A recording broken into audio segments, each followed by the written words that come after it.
Out to watch is for comedic purposes only. We strive to entertain and make you laugh. We strive to keep things family friendly and keep it at a PG-13 rating. The show itself covers news topics that you probably don't see every day, pop culture, TV shows, movies, video games, and a redneck. If we make you laugh just once, then we're doing our jobs. If you get offended in any way whatsoever, go cry to your mom because these two military veterans don't want to hear about it. So sit back, relax, join in on the shenanigans, and enjoy the show.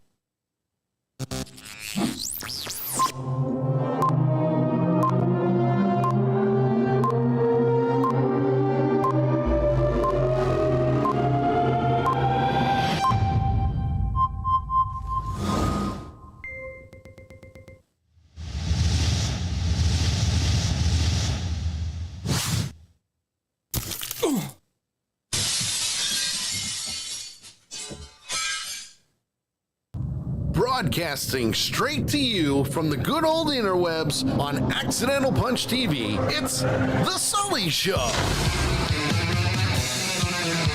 Starring JT Hollis and the not-so-mastermind of the entire program, Sully. Join us in our viewer chat. And now, here's Sully. Oh, and the worst part is I have sugar. Yeah, I got a whole package of gummy bears. Oh boy. Gummy Bears does not sponsor the show. Good luck, folks. You're on your own. With me today, as always, is my friend, my redneck brother from another mother. You know him as the Toothless Wonder himself. It's JT Hollis. Hello, JT. How are you, sir? Oh, we're surviving, man. We're surviving. How about you? We're getting there, you know. Getting there. You know. I understand. Even through the gummy bears. Especially since yesterday was Star Wars Day. Today's Cinco de Mayo, or Revenge of the 5th. If you really want to get into it, us Star Wars people, well, we celebrate all month because why not?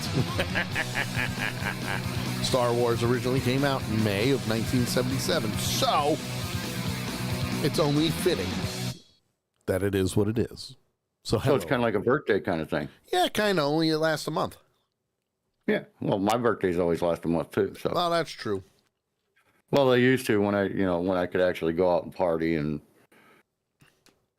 do that kind of thing and have a reason for a month for people to buy me drinks for free. Yeah, I mean, it's still a good reason to go and buy a drink. It's your birthday. Right. But you don't really go out much, do you? We have been out twice since we got married. Better than nothing. Well, you got to figure that was 2013. I know, a long time. So it's been quite a while. We've gone out more than you and Kay have. Yes. And we have a kid. All your kids are grown. Thank God. You don't have to worry about what's happening next. My next to the youngest one just turned 31. Oh. 2 days the 5th, so 3 days ago. Nice. Happy belated birthday. So well, sir, who do we have in the chat room today? Oh, they're a little slow getting in today, but we still love our punchers. First one in tonight, the third member of the Sully Show crew, the crazy lady who gives us the crazy stories, the one and only Lady Death, a.k.a. Miss Nakaya, is with us. The master of useless information, our good friend Big Tank, is in the chat room as well. The messy one rolled his way in here with a dust trail falling nicely behind him. Slowly and then... surely. Go figure, coming in behind him, the master of shit himself, the one and only Bunky. Yeah. I want to say hi to everybody chiming in on TikTok as well. Good to see you all. We've got a great show planned for you, and I'm probably going to be eating gummy bears throughout the show. They're pretty much used to me eating yogurt and gummies and fruit and whatever else I've eaten during the shows over the years. I think what I'm gonna do is I'm gonna take some of it, and I think I already ate half of it. By the way, Haribo does not sponsor the show, but it'd be pretty cool if they did. It's special red, white, and blue edition. But 250th birthday. I'm gonna just roll it up here and put it off to the side so I don't keep eating all of it. Because if I keep eating all of it, he won't be here to do a show next week. I won't have any for tomorrow. So come on in. And you won't be here for the show next week. Right? So come on in, say hi, join in on the shenanigans. Don't hesitate to reach out. Like the live if you're on TikTok. Share it with your friends. Share the Twitch link, YouTube link, Kick, D-Live, whatever. Well, D-Live doesn't exist anymore.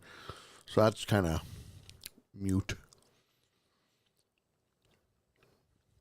Yeah, that's kind of mute. But it's all good. We're here, and we're going to have a good time. We do have a full show prep, except for the trailer park, because we did that last week. Yes. And I didn't put the trailers on this week.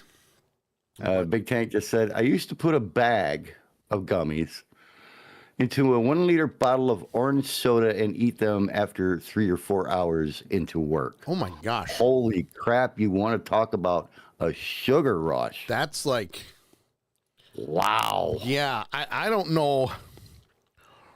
That's not a good idea. I think that's why he said he used to. I mean, don't get me wrong. Great idea, but bad idea. You know, kind of like... You see, those are the best kinds. Kind of like Animaniacs. Good idea. Turning on a light bulb. Bad idea. Turning on a light bulb in the shower. With the shower running. Right? I mean, Bunky says, sounds like a diabetic dream. Comatose in 4 hours. Right. Just saying. So, what do we have on tap for today? First of all, to all those who celebrated yesterday, happy Star Wars Day. I even made the comment that JT and I were doing Adventure Pretenders when we technically should have been doing 2 Ewoks in the Park yesterday, but we're not done Daredevil. And then Disney didn't hook us up. They didn't have us on the right show. They really didn't. You know, if they started Maul Shadow Lord before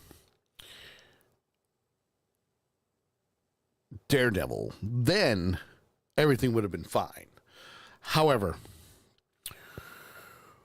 I've been avoiding Facebook and Instagram and TikTok like crazy, mostly because people are talking about last night's finale of Maul Shadow Lord,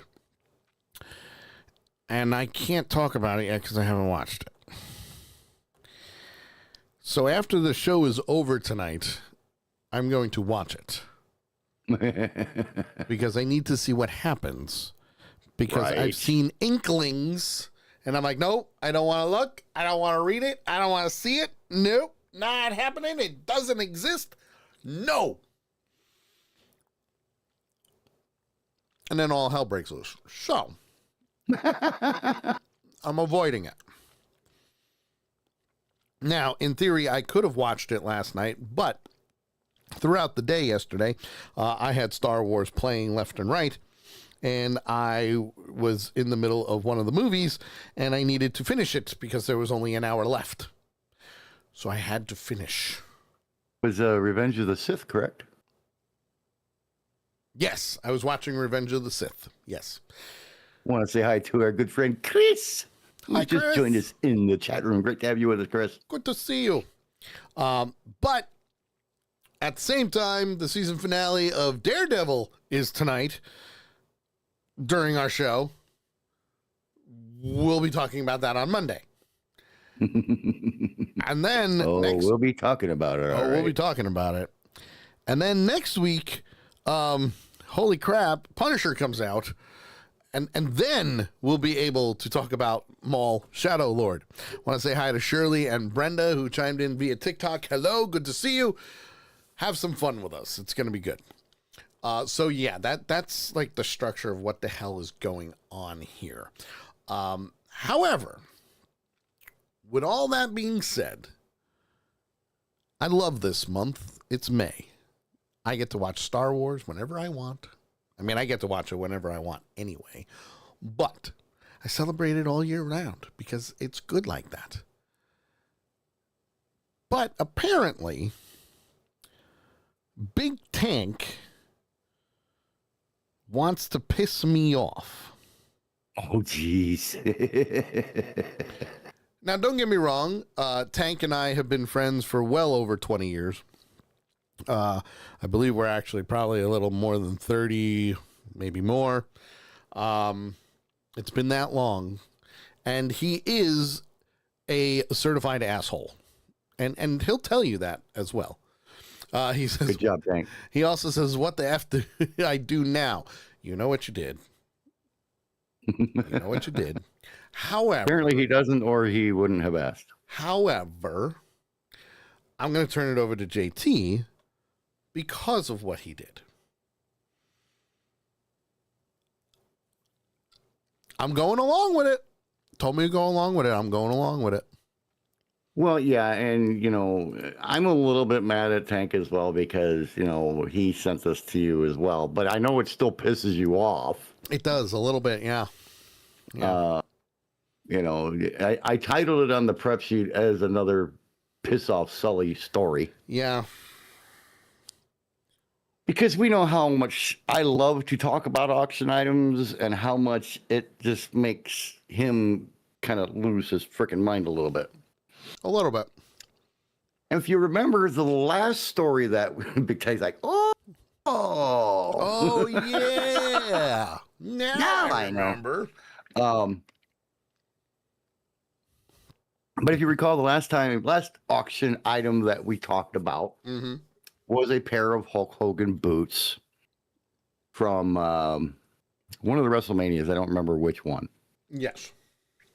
That he wore during the match, autographed and all that good stuff and everything. Well, Mr. Tank informed me and Sully the other day that it had happened again.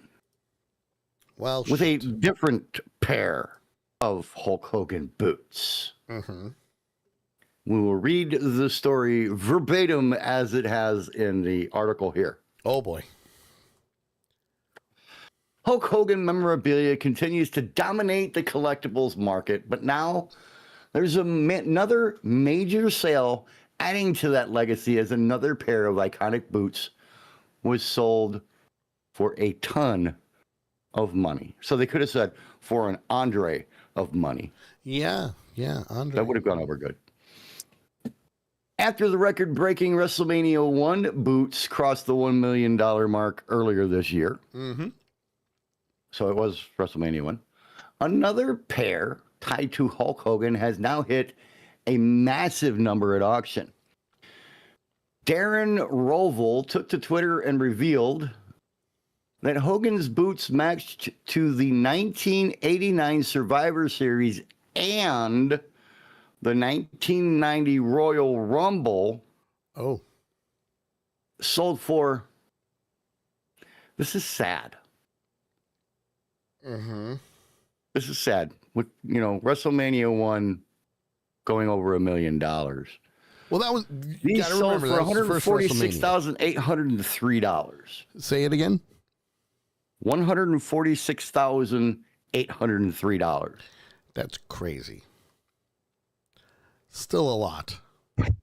That number doesn't just stand on its own. It now ranks as the second highest price ever paid for wrestling boots, trailing only, the WrestleMania 1 pair that shattered the $1 million barrier. The timing matters as well. So about halfway down in the article, there's a picture of the boots, if you want to throw that up there. Yep, working on it. The timing matters as well. Hogan's memorabilia market has been on a surge, with collectors clearly placing a premium on items tied to major moments in his career. Well, duh. Yeah, like no shit, especially now that he's dead. A time when he was at the center of WWF at the time. Global boom. And while this sale didn't touch the seven-figure market, it reinforces one thing. Hogan collectibles are in a league of their own right now. Well, sure. Bottom line, the record may already be set, but the demand hasn't cooled off. If anything, it's getting stronger with every auction. I want to say hi to our good friend from across the northern border, the queen of the crochet needle, the one and only Miss Carol, has joined us in chat room tonight. Great to have you here, Carol. Please tell me somebody else heard mortar and not border. Please tell me somebody heard that and clipped it. I don't know what the hell you're talking about. I'm like, I was hoping northern you mortar? wouldn't catch that. What are you trying to do? Kill her? Oh, Big Tank heard it too. Good. Clip it. So, Sully, I have a question for you. Yes. Still related to said article. Uh-huh. Do you think that the Hulk Hogan memorabilia will keep breaking records, or has the market already peaked after the $1 million sale? Yes. I do think it will continue to go up. And the only You think it'll reason continue to go being, up? Okay. the You think only- it's going to break the $1 million mark again? I don't know if it's going to break the $1 million mark. I mean, what if they sold a pair of his tidy yellows? Doubt it. Notice I didn't say tidy whities. Yeah, I doubt it. I think that, and this is just me, my opinion here. I think that the red and yellow will sell, but I also think that the next one that would be closest. Yeah, they got to break out the NWO gear, man. Right, exactly. So maybe the yellow boots from when he turned heel work will do the trick. Big Tank says I want the Hollywood stuff. Yeah, listen, Hollywood Hogan. Yeah. Listen, the red and yellow ran its course. Okay. And I think that's why they turned him heel. Well, yeah, they had to. You know, they turned him heel so that it would revive things and, you know, obviously give it a lot of storylines and all that good stuff. But, you know, I think that was a really smart move on their part when they did that. And if you think about it, okay, just from history, right? When he was in the WWF, listen, whether you like the guy or not, without him, wrestling wouldn't be what it is today. We know this, okay? Any wrestler will tell you that if it wasn't for him, wrestling wouldn't be what it is today. Out of everybody, he would be on the Mount Rushmore of wrestling. All right? So here's a question for you. Yeah. When did Hulk Hogan turn heel? When did he turn heel? Like the actual time? I think Don't look it up. No, I think it was Bash at the Beach. What year? I believe it was 98. 98? Big Tank says 95. Bunky says 93. You said what? 98? Yeah. Well, you were walking the mortar rounds in, guys. You were close. July 7th, 1996 Oh, at I was the off by 2 years. WCW Bash at the Beach. I was off by 2 years. You But I betrayed remember it Randy was Savage Bash at and the the WCW fans, joining Scott Hall and Kevin Nash to form what? The NWO. The New World Order. New World Marking one of the Order of most wrestling, shocking brother. moments in wrestling history. Now, I will tell you this. It was originally supposed to be Sting who was supposed to join the NWO. Really? Yes. Cool. But then Hogan stepped in and did what he needed to do. And think of it this way, okay? Excuse me. Sorry. My bad. I didn't hit the mute quick enough. But think of it this way. The red and yellow Hulkamania ran through WWF, right? He was a good guy. He made wrestling what it is. He did his thing. It was only a matter of time before eventually Hulk Hogan became heel, because they needed to, and for his career, they needed to do it. He needed to do it because he went from WWF to WCW. And let's face it, nobody was really watching WCW at the time. And then there was Wolfpack. Yep, the Wolfpack, NW. Listen, NWO, it was great when it was going the 82 weeks. I don't think the finger poke of doom was the cause or the catalyst of the fall of WCW. Did it help? Yes. Is it the ultimate thing? No. Their fall was when they announced that Mick Foley won the world championship title. That was their fall. Because at the same time, WWE was still recording Monday Night Raw from time to time. So so she still has her red NWO shirt. It's awesome. Now, I will tell you this, because we're going to move on. If you want more information pertaining to this, I already watched it. I don't know if Big Tank watched it yet, but I watched it. Watch Hulk Hogan, Real American on Netflix. It's 4 episodes. They're about an hour to an hour and a half long. But man, let me tell you, they keep it, and you know I don't like a lot of documentaries because it's either going to go one way or another, or it's going to be the director's view of things and so on and so forth, right? Yeah, it's hard to run a documentary like that. Shut up. You caught yourself too. That's just it. I've said it that way for so long. I know. I'm sorry. I corrupted you. It's hard to run one of those and run it, straight down the middle. I mean, even the Michael movie that's out now, they're bitching about that because it doesn't show all the stuff with the kids. But this book doesn't, or this movie doesn't center on that time frame. It centers on the time frame before that. It centers on his entire 90s career. Yeah. Now, with that being said, it is the last documentary with Hulk Hogan in it, because it's all from his words. Right. Now, he admits to a lot of things that we all knew about. We all knew. We weren't dumb. We could put 2 and 2 together. But he finally admitted to certain things that were out there. And that was great. It was great that it was coming from him. It was great that he, owned up to some mistakes and so on and so forth. The roids, yes, steroids, he admitted to. Basically, any type of little conspiracy that we as people kind of knew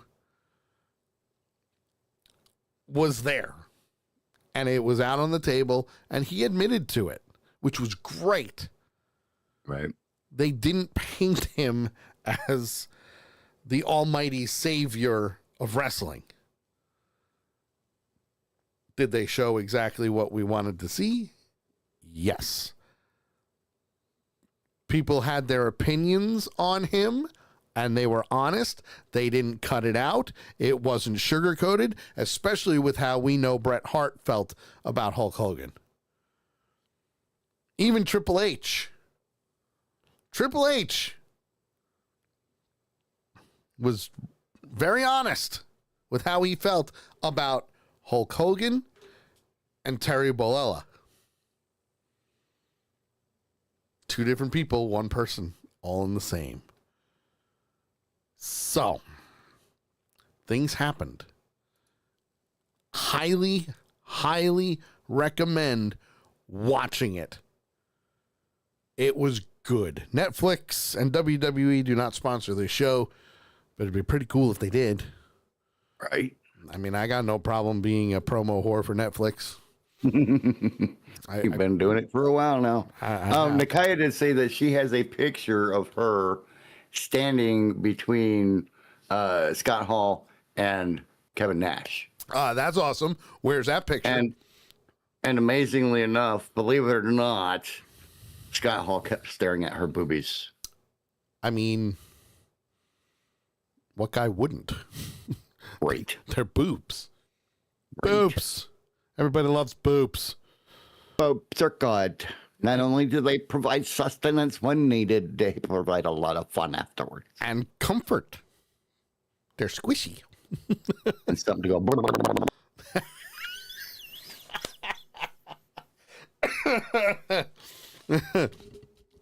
I had to do it. I had to. She's going to try and find the pic. I couldn't help myself. Which is great. Speaking of things that we can't help, you guys are doomed because now it is time for some useless information from the book of useless information written by Noel Botham and the Useless Information Society. You can get it wherever books are sold. And I do not make a penny off of this, but it'd be really cool if I did. So last week we had the language barrier. Mm-hmm. This week we have special occasions. Oh, no, we did special occasions. We're on common threads. Special occasions are nice. Yeah. Common threads is what we're on. Oh, no, we did that too. Yep, common threads was last week. My bad, folks. I really need to mark it in the book, like where we are, instead of... You need to follow through with something that you say because you've been saying that for the last 2 weeks. I know. I know. All the greats. That's where we are. All the greats. It came back to me eventually. Let's see. There's 1, 2, 3, 4, 5, 6, 7, 8, 9. We could just knock all 9 of these out. Yeah, why not? Because then we go into a brand new chapter. Ooh, as long as he remembers to mark it. All the greats. Each of the sunflowers in Vincent van Gogh's painting Sunflowers, which sold at auction in 1987, was worth $2.66 million. There are 15 sunflowers in the painting. That's right. 15. Count them. Count them. Hey. The sitter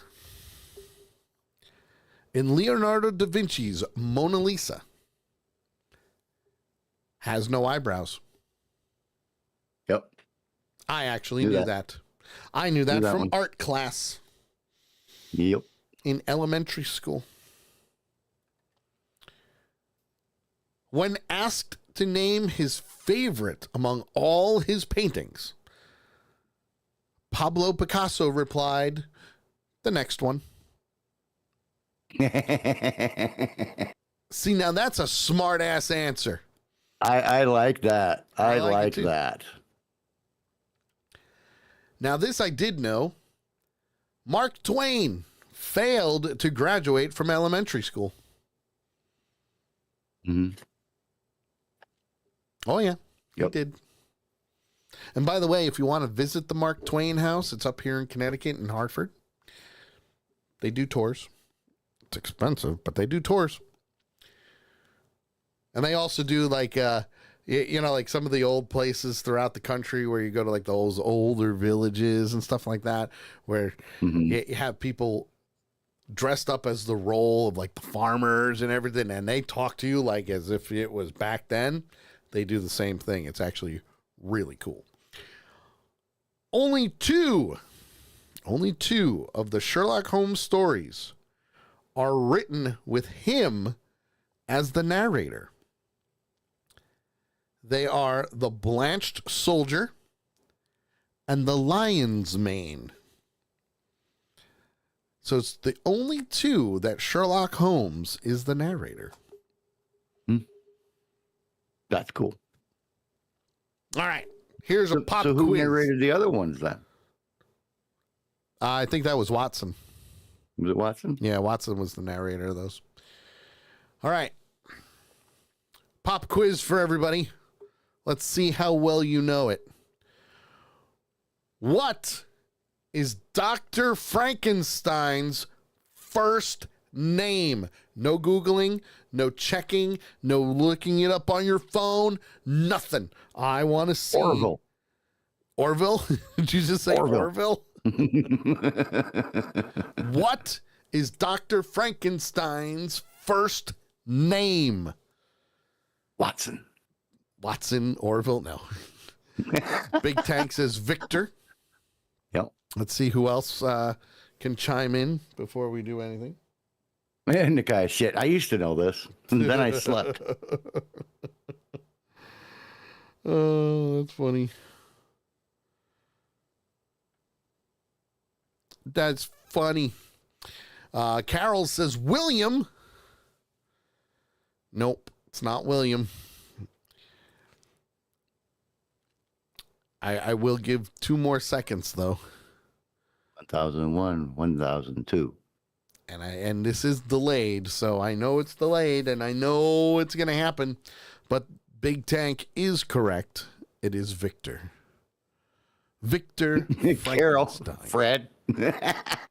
Now, if you go by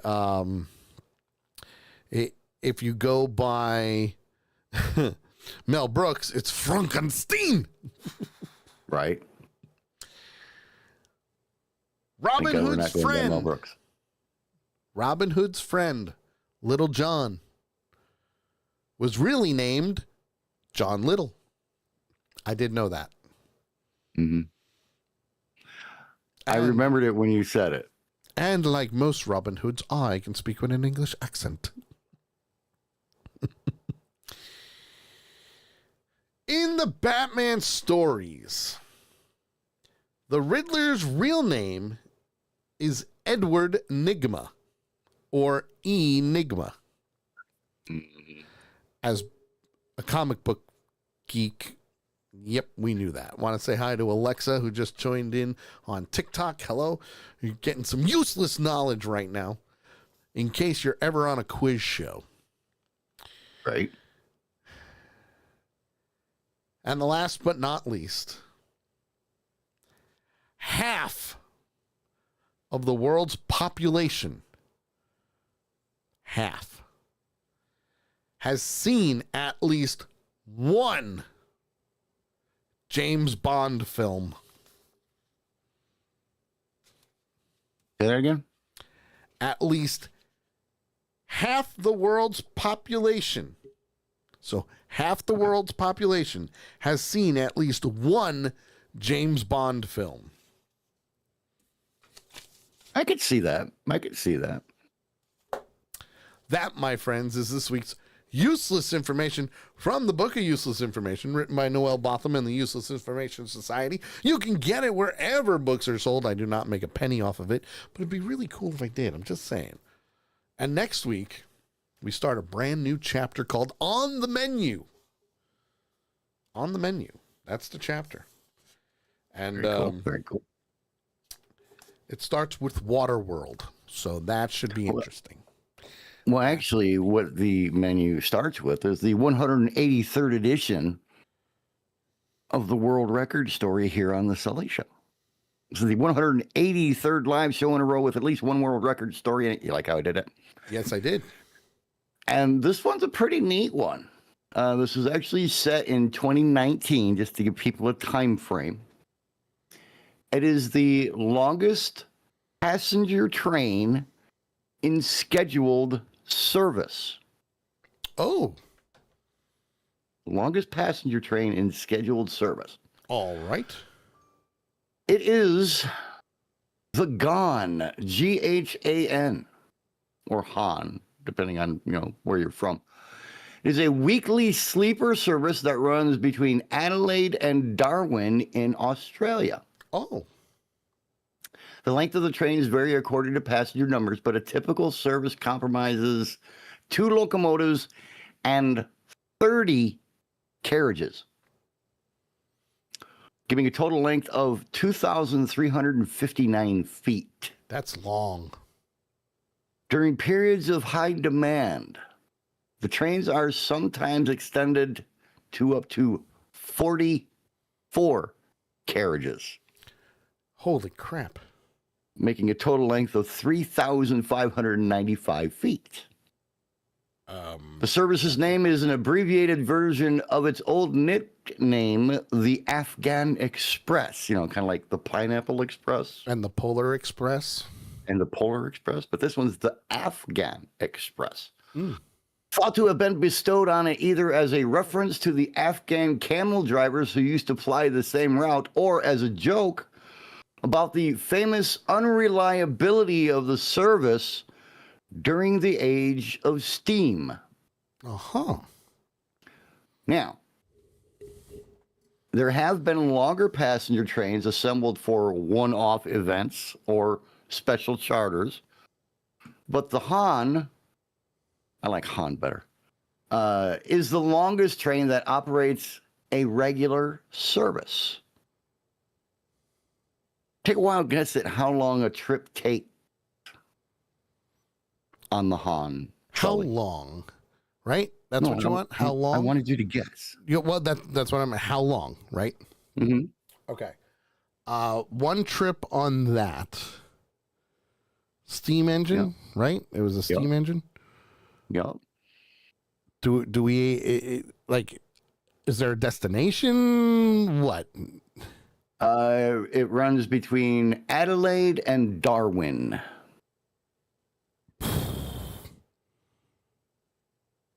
2 days. Close. Really? Very close. Because I'm not looking at the article. Right.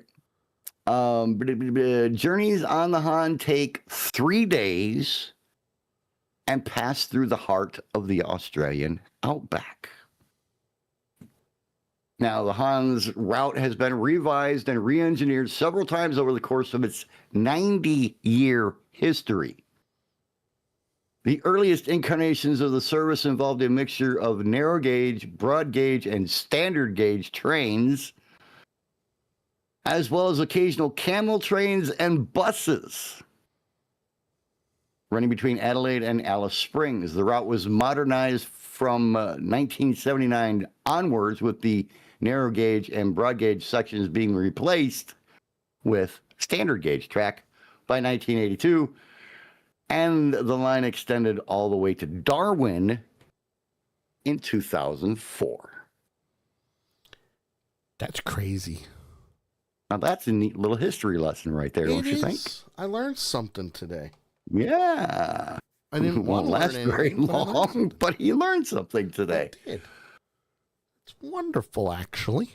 Well, there you go, folks. The Han record set in October of 2019 is the longest passenger train in scheduled service. That, my friends, is the 183rd live show edition of the Sully Show Guinness World Record. Look at that.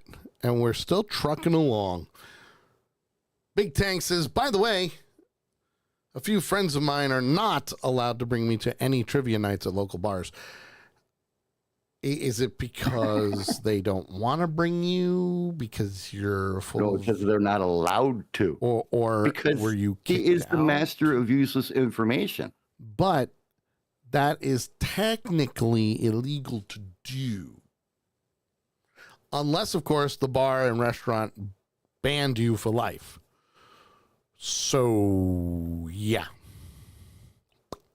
Oh, by the way, in case anybody's wondering, the NHL playoffs are going on right now. Oh, yes.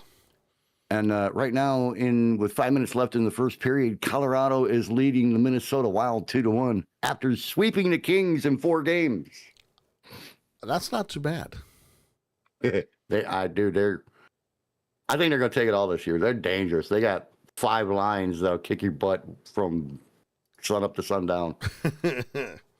Well, I mean, Let's put it this way. Game 1 between the Wild and the Avalanche. 15 goals scored.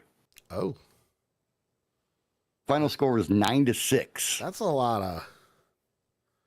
Oh, dude, there were some crazy-ass puck bounces and stuff that happened. Oh, I'm sure. It's been a really long time since I've played hockey and watched hockey, so, you know. Mm-hmm. Well, I mean, just think of some of the crazy bounces we saw during the Olympics. Oh, yeah. Well, I mean, you know what? Honestly, I find hockey in the Olympics better than the NHL. That's just me. I know it. And again, I'm a Ranger fan, so, you know, it is what it is. But I don't like the professionals taking the spots of the amateurs. Right. I don't like that. I just don't. I mean, I liked it when the college players made up the teams. That was good.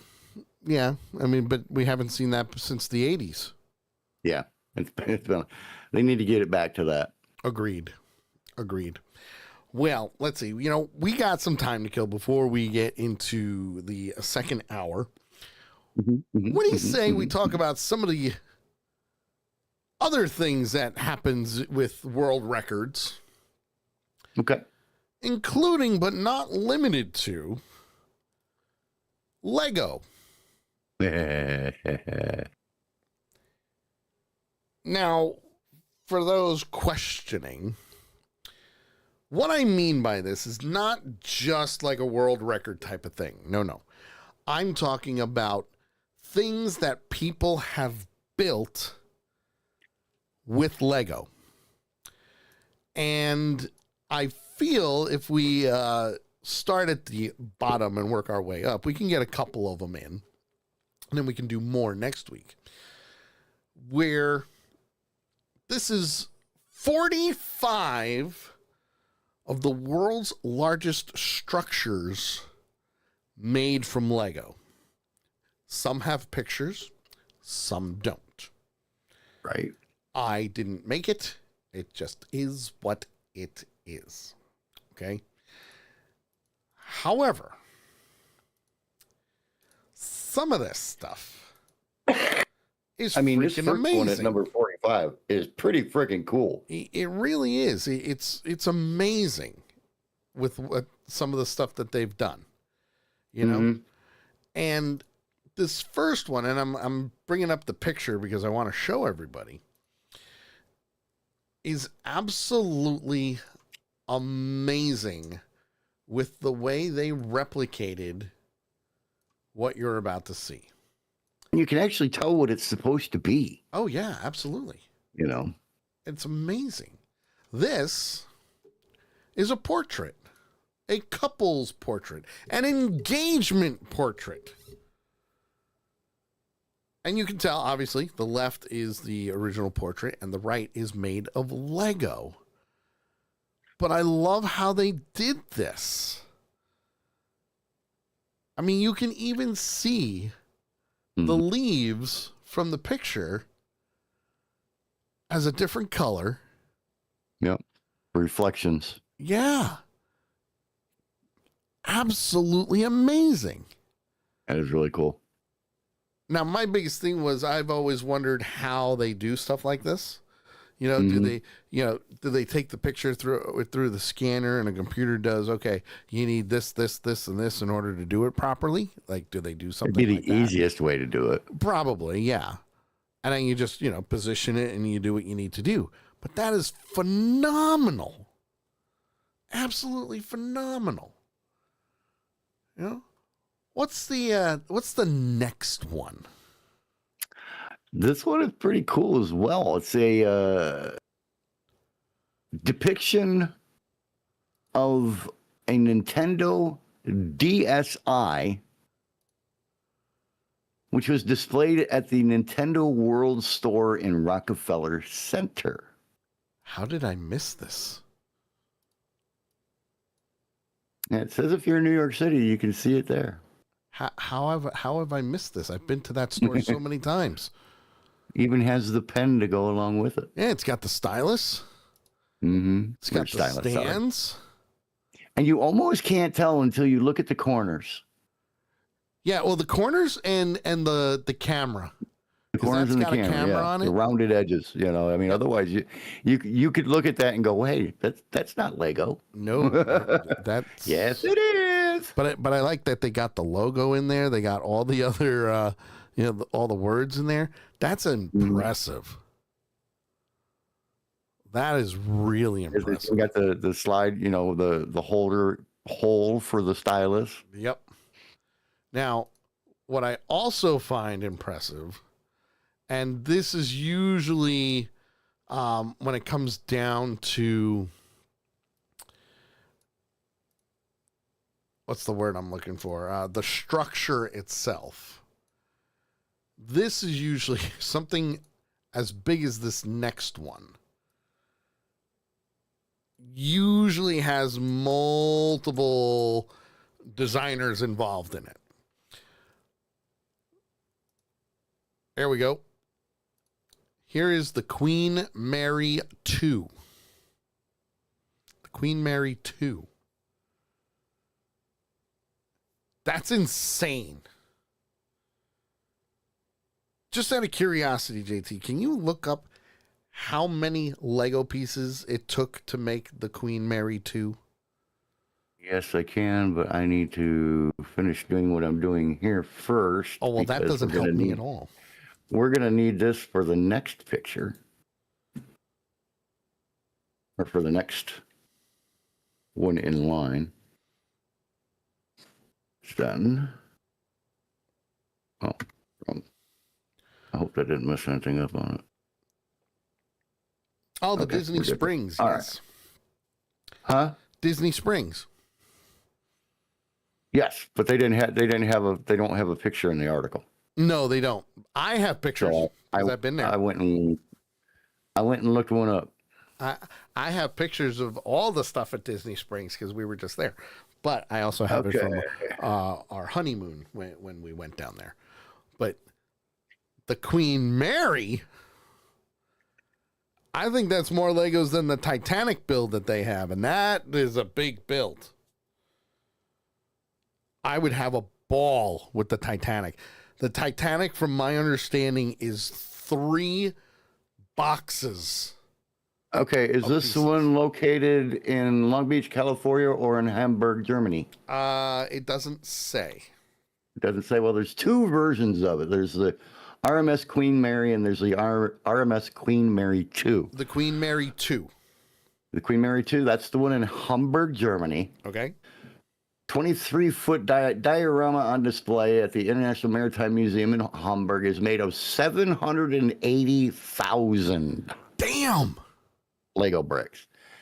The one in California is only 250,000. But even that's a damn. Yeah, but that's a lot. That's a lot of bricks. Hold on. There we go. That's a better picture right there. I did it. Maybe, I don't know. Shit keeps breaking for some reason. The one that I sent you is on a Reddit. I did accidentally hit backspace. Uh-huh. So add a Oh, don't worry. A slash at the end after Florida. Yep. And that'll probably get you right. Nope, I got it. I got a good one. I got a picture for you. Whoops. I'm dying. All right, so this next one is on display at Disney World down in Florida, where Sully just recently visited. Uh-huh. Look at the size of it. And that's where it can be seen. If you love dragons, it's an awesome large dragon made of Lego bricks. I think that's kind of supposed to be like that's kind of a representative of maybe Nessie. Yeah, it's kind of like the Loch Ness monster. Yeah, because the reason I say it is because of the way they have it. Yes. And most of the pictures that you see of Nessie from Loch Ness is a couple of bumps and the head. Yep. So that's why I said that. However, it's not a full dragon. No, it's not. It's just the humps. The humps, the It's head, just- the tail, the tongue. It's just the Humpty Hump. Yeah. But basically, those Legos obviously go in the water, but they don't, like, you're not going to see, if you went under the water, you're not going to see a full curve of the dragon. You're not. It's just the way it had to be, you know? But that's also not the only Lego on display at Disney Springs. There's a lot more there, but still cool nonetheless. Yes. Still cool nonetheless. This next one. Wrong article. There we go.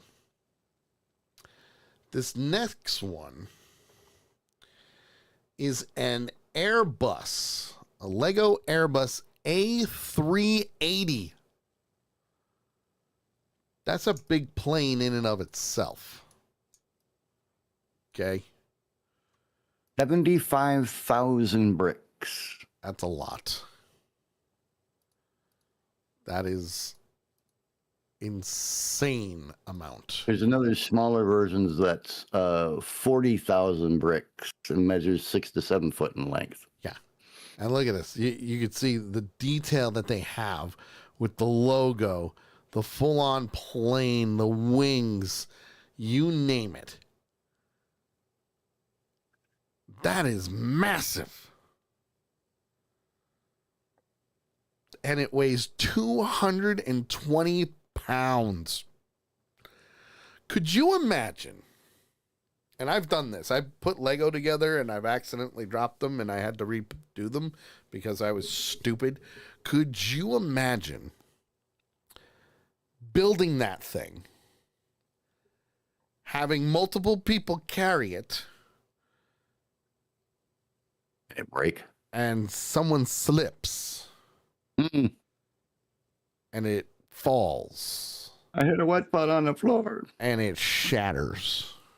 Who left that banana peel out there? That is crazy. Want to say hi to Stings? Joined in via TikTok. Hello. Good to see you. What's Thanks up, for tuning in. things? This next one's really cool too. The for the Summer Olympics that were held in Beijing here a while back, Uh-huh. they made a Lego sports city. Okay. And this thing is freaking huge.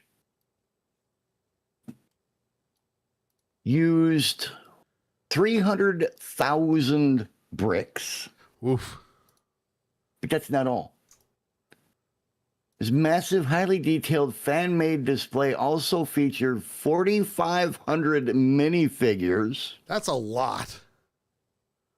and detailed scenes of various sports, including a stadium, aquatic center, and other Olympic venues. Look at that. It's the bird's nest. That's what they Isn't that used to crazy? call it. 300,000 bricks and 4,500 minifigures. Well, they wanted to replicate the actual population. Yeah. Yeah. I don't blame them, man. That's cool as I don't even that's think cool as cool can get. I don't even think they use the bird's nest anymore. I think that thing's been sitting there vacant and dormant since the Olympics. But still, Good possibility. that's amazing with how many, with the size. Ugh, it's crazy. Now, this next one. Oof. Listen, the person who built this, quite the imagination. Dave Jacoby. Quite the imagination. because holy crap. This kind of reminds me of Mortal Engines. Not just the movie, the books too, Mortal Engines. Just take a look. There it is. There's the rolling. Now, like I said, the builder was Dave DeGoby. Mm-hmm. And this is what's known as an independent MOC. Do you know what MOC stands for, No. Sully? No. My own creation. Okay, makes sense. And because of the fact that it's not an official Lego thing, Yeah. one of their sets or projects, Mm-hmm. they don't have an exact piece count, but it's estimated to contain around 11,000 bricks. I want somebody to just go in and just start counting brick by brick by brick. I want to You'd know. probably have to tear it apart in order to get, Well, it looks like they also, aside from regular bricks, it looks like they also use like the Technic bricks, the Right. All the other gears and everything like that. I mean, that looks amazing. Yeah. Absolutely amazing. So we're going to have to finish it off on this next one. yeah. There it is. This Oh. next one is, this is cool. It's called the Lego table. I'm down. It's a literal table made of Lego. Looks like it's probably sealed in resin, maybe. Most likely. Said to have been made of 22,742 pieces, That's a created lot. using a normal Lego building method. They didn't make use of any glue. It's Oh. said to have been made BA Engineering of Prussia Street. So there's no The resin. toughened glass created by Action Glass was used to top it up. Oh. I probably would have used wouldn't mi- resin. I wouldn't mind eating at this table, but it is not possible. Yeah, no. It does not. Doesn't sound like it's very sturdy. Right, right. That's pretty cool, though. I like it. I probably would have covered it all in resin, like the clear resin, not some of that AI bullshit that you see on Facebook and TikTok these days. No. Real. No, it would take a month just to do the resin on that. Oh yeah, because you got to do it in layers. Not just layers. that, and each layer's got to sit for at least 7 to 10 days. Yeah, before you can even sand it and clean it up and smooth it out. And that would take 4 or 5 layers, probably, at least. It's crazy, to say the least. That's crazy. But that's a neat ass table. So we can stop there. We'll remember the Lego table. Yeah, we will. Yes, we will. But I mean, people's imaginations, man, the stuff that they can come up with to make stuff out of Lego is just mind-boggling at times. yeah, it's crazy. But I love that people build this shit. I really do. Like, Oh, me too. I get jealous with the way some of these things are built. Like, I got a DeLorean. Right? I got a DeLorean. And he had the instruction book and everything and still had problems. No, not with the DeLorean. With Serenity, I did though, because I apparently had dropped a piece and I couldn't find it. Lady Death, the patience that it takes, yes, but if you're getting paid to do it, Money can make you have a lot of patience that you wouldn't normally have. Absolutely, it could. But yeah, it's. I mean, I'll tell you, every Lego thing that I've got that I've built, God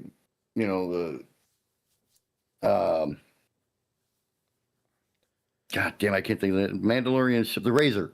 Yep, the Razor Crest. With that, I've got the Mandalorian helmet. I've got Toothless here. On every one of those, I thought I screwed up because of the extra pieces that they put in each of the bags. You fell for the. So I had literally tore down tore apart my pieces until I figured out, son of a bitch, it's an extra piece. I got extras just in case. Well, that was like my Razor Crest. That's it. My Slave One, which, by the way, I will always call it Slave One. It is not Boba Fett's ship. It is not Jango Fett's ship. It is Slave One. Slave One, right there. No name changes, no political correctness. Slave One.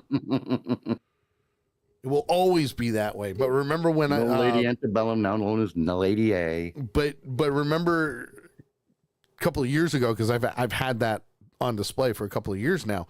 The when I accidentally hit the shelf with my work stuff, and it broke, and I had to rebuild it. The whole thing. Like, no. It was. That's why, other than Toothless, none of my other Lego creations have moved. Yes, but you also have cats, so you're lucky they can't go up there. Well, that was done on purpose. I know. Our ad just started, so let's hit the break. I know. It's craziness. That, my friends, means it's now time for a break. We got to go to break. When we come back, I can't believe I read that. Dumbass of the week. It's going to be good. I promise you. You're listening and watching The Sully Show right here on Accidental Punch TV.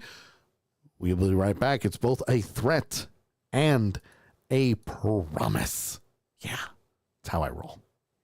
Hi, this is Kane Hodder, better known as Jason from Friday the 13th, Victor Crowley from Hatchet.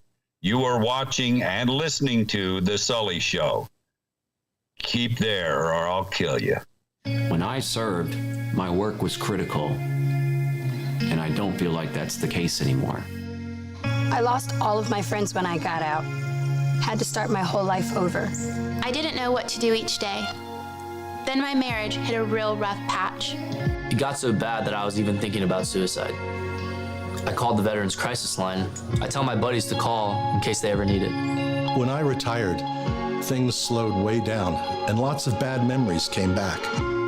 I still go through tough times, but I'm glad I called. You are not alone. You are not alone. You are not alone. The person on the other end of the line isn't going to judge. Lots of responders are veterans too. We all need to take care of ourselves. If you're going through a rough time, call the Veterans Crisis Line.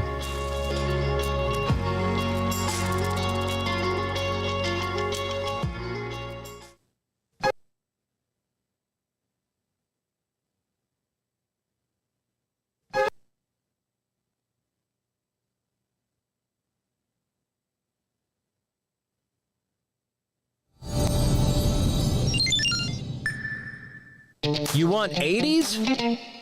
Rad TV and acclaimed filmmaker B. Harrison Smith have something for you. You're going to screw up Michaels, and one day I'm going to get you. The first 80s animated series based on true events, featuring the voice of famed 80s icon Diane Franklin. If you think we are paying for your gas and your insurance, you've got another thing coming, Chris. See, Thomas Howell joins the adventure and the girl everyone in the 80s wanted to date. Amanda Wiss stars as Miss Hallidan. Undressed underage girls washing cars? You really have to ask? They're in swimsuits, not undressed. You get undressed to shower. The answer is no. Fast Times, Crazy Teachers. You are a jockstrap, Steve. It's high school crimes and misdemeanors, and it drops January 16th. See it only on Rad TV. Tell him I said yes.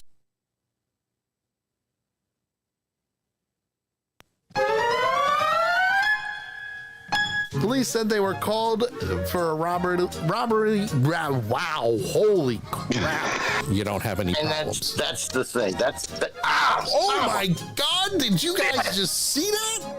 Realm.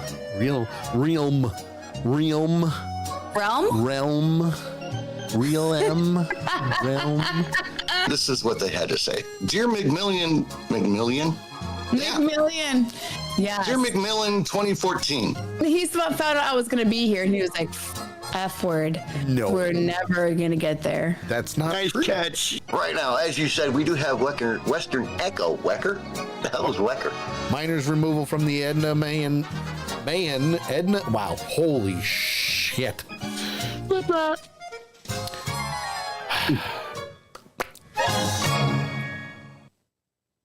VGD specializes in making your memories come to life. Memorabilia from your time in the military, law enforcement, the medical field, or maybe about your own home business. We can get you squared away. Check us out.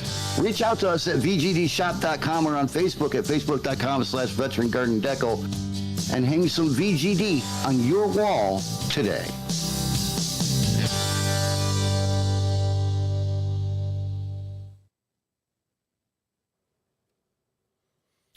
Have you ever been browsing the interwebs and you found that one video or article where you say to yourself, you know, that person's a complete and total dumbass? Well, if you have, we want it. That's right. You could do that by many different ways. The first of which would be to send an old school email. I know it's kind of like snail mail, only digital, to accidentalbunch@gmail.com. Put dumbass of the week in the subject line, post the link, tell us who you are, and we will give credit where credit is due. Or if you are a member of our free Discord channel, then by all means, you can post it there as well. We've got an entire channel just devoted to the dumbass of the week. So take the link, post it. Again, we'll see who you are, and we will give credit where credit is due. The dumbass of the week, every Tuesday between 8 and 10 p.m. Eastern, right here on Accidental Punch TV and The Sully Show. Join the awesomeness. You know you wanna.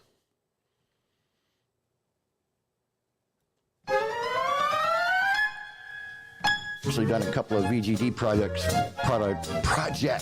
for. Mostly because, according to Christopher Freilander, wow, holy shit. This is like the perfect time to jump into Lake Michigan. Wow, holy crap. Because we already did the whole in bed bit. So there you go. Right. It kind of went around the west end of Long Island. Not the west end, sorry, the east end of Long Island. Wow. Authorities recovered the stolen car a few days later. Leader? What the? Yeah, a few days later. News Channel 5 reports that according to Murphy's, wow, they're starting to do confetti all over, not confetti, wow, graffiti. Jesus promised to get rid of, do you want to try it?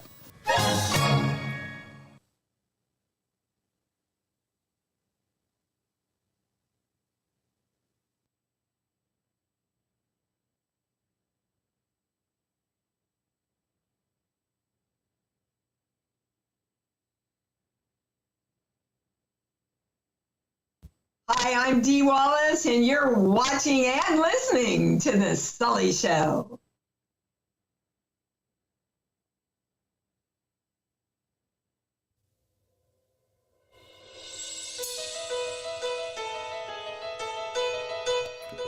We're back. Yep, I just did a dad joke. Because we're going on the dark side. Just saying. Come on in. Twitch.tv/Accidental Punch. We're also on the Sully Show TikTok page, as well as Facebook, YouTube. We're all over. And we give credit where credit is due. We don't censor. We don't mind if anybody's commenting on one or the other. We like to make sure you're all a part of the conversation and a part of the community, because that's what we're all about. And we're harder to get rid of than an STD. You know, I wouldn't say that. I think an STD is a lot harder to get rid of. And technically, it's now it's STI. Oh, an STI, huh? Yes, it's a sexually transmitted infection. Right. What do you call AIDS? An STI. No. There's no cure for that. There's medication. Doesn't have to be a cure. Doesn't have to have a cure. I would think there's a problem there. Yeah. I think they're not using the right terminology. Now, Leave it to them. That's just me. It's my opinion. When did that happen? Did I miss something? Years ago. Really? Let me look it up here. Please do, because I feel like I'm missing some vital information that should have been given to us from the, CDC. I don't remember this ever. During the 90s. The 90s? What? Yep. No. The term, this is according to the Google AI overview. The term STD began shifting toward STI during the 1990s, with the WHO recommending STI by 1999 in order to reduce stigma and accurately reflect that infections can exist without symptoms. Uh-huh. While STD was formerly standard, STI is now the preferred term. Yeah, no one among calls it healthcare that. professionals. No one calls it that. Ever. I don't. Ever. No one. I have never heard anyone in my social circle say STI. Right. STD? Yes. 100% all the time. Oh, yeah. Oh, yeah. Oh, yeah. Never STI. I mean, I know when I was in the service, they never said, hey, be careful of those STIs out there, wear a raincoat. Yeah, no, they that was said never, that was never said. They said, don't be a fool, wrap the tool. Yeah. Don't get wet, wear a raincoat. Don't forget your rubbers. Always wear your galoshes when you go walking in the water. If you want some love, you wear that glove. Oh, Sully. Oh, yes. Distraction. Rabbit hole. Rabbit hole incoming. This was posted yesterday on Facebook. Mm-hmm. A new Lego set has been released. Is it Star Wars? Yes. Ooh, even better. And it is a 1,809 piece UCS Mandalorian N1 Starfighter, accompanied by Darksaber and a Mandalorian Grogu display. They already have that. It's supposed to be a new set. No. Launched yesterday. They have that already. Well, that's when it was posted yesterday at 2:00.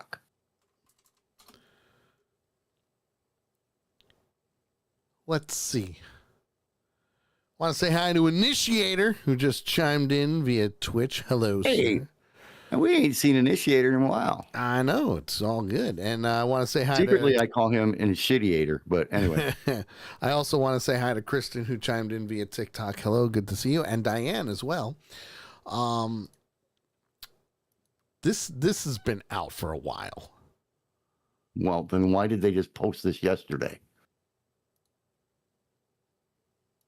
I mean, that's messed up, man. You're teasing people. Unless it's a new collector's version. That's what I love about you, Initiator. He says, all right, I'm going to call you J-Tit from now on. Well, tits now. I Suck it, Trebek. I like that one.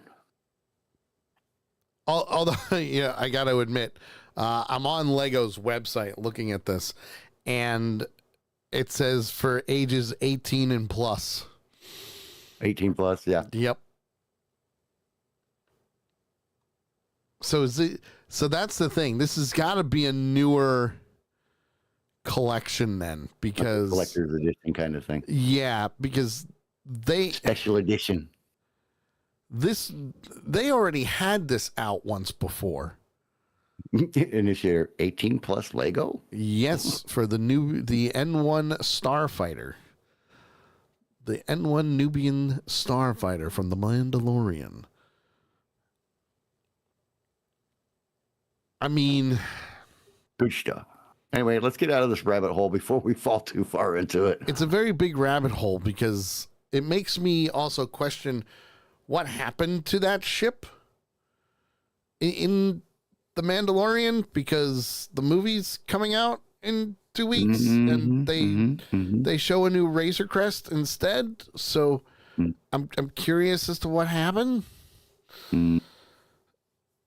If it was me, what I would have done was I would have taken the new Razor Crest and taken the N1 Starfighter and attached it in some way. I'd have done like a half and half kind of thing. Right? Like you can, if you need to get away quick, because let's say half of the ship. Let's say the ship is going to explode, that type of thing. You can detach and escape using that. That would be great. Initiator, that odd moment when your sponsors ruin your plot. Yeah. Not wrong. I'm very curious as to what happened to that ship.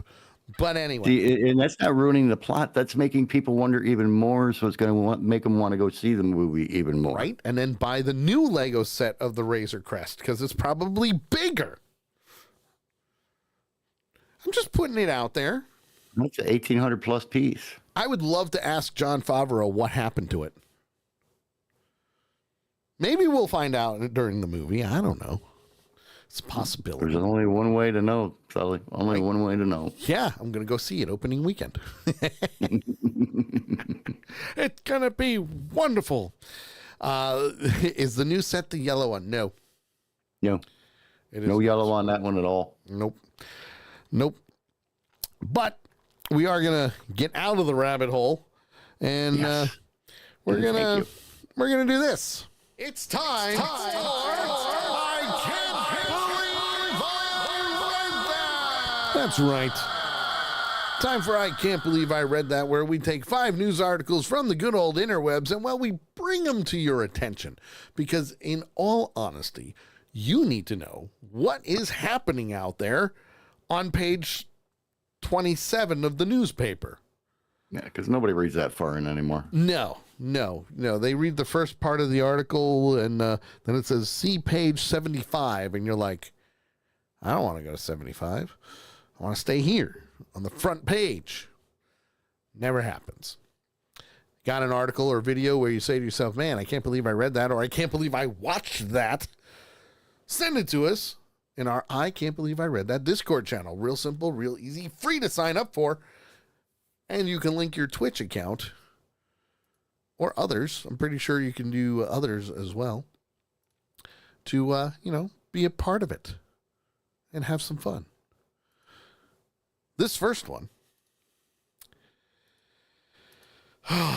First of all, I will applaud Lady Death for her wonderful titling of these articles. She has gotten a lot better at that, hasn't she? She has. She's doing a very good job. And due to it being Star Wars week, Star Wars month, yesterday was Star Wars Day. Today is Revenge of the 5th. Man arrested after allegedly, JT's favorite word, and yours, 34,000 Lego pasta fraud.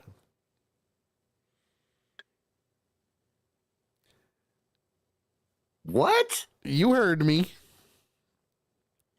Man arrested after alleged $34,000 Lego pasta fraud. Things that make you go, Oh, things that make you go, what?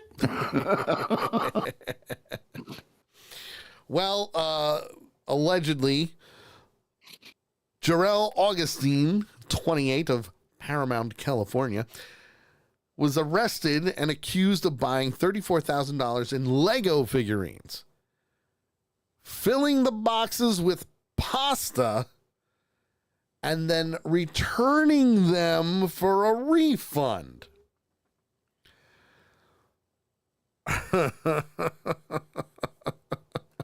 JT smashing his Bend over head. enough. Don't smash. No, I wanted to pound it on the desk, but I can't bend over far enough to do it. I was about to say, you're going to hurt yourself. Don't do that, man. Take a book and do it instead. I don't have any books in here. I'll use this. Oh, no. Mandalorian Grogu Christmas ornament book. Oh, that's just yeah, that's oof. Oof. Well, allegedly, he became the scourge of Target stores in Orange County and the surrounding areas, committing around 70 thefts. 70.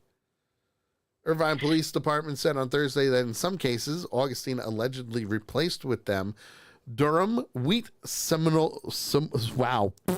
Yep. Oh. But while you're recovering from that, Initiator, we should ban you for that comment. Yes, but we won't because that's a great dad joke.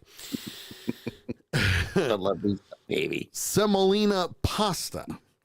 The department said its officers carried out surveillance and identified the suspect, later sharing footage and showing Augustine purchasing the sets. They said he was charged for grand theft and booked at the Orange County Jail. Footage also showed dozens of minifigures in bags. The cops saying the act amounted to what we are calling a positively terrible plan. It was almost as bad as Initiator's second one. Right. Is it an impasta set? That one was funny, though. This one, positively terrible plan, doesn't work. Doesn't work. It does, but you kind of got to force it. Giggity, that's what she said. Oh, it gets better. Oh, God. It gets better. It scares me when you say that. And I quote, "If your master plan involves swapping Legos for linguine, we can promise your plan will be cooked al dente." I must fight the urge.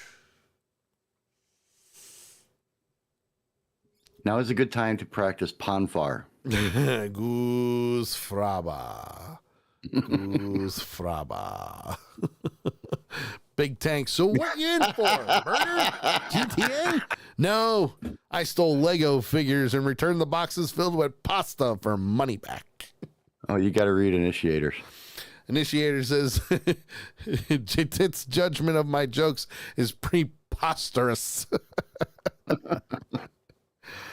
Dad joke rabbit hole. Here we go. Buckle up.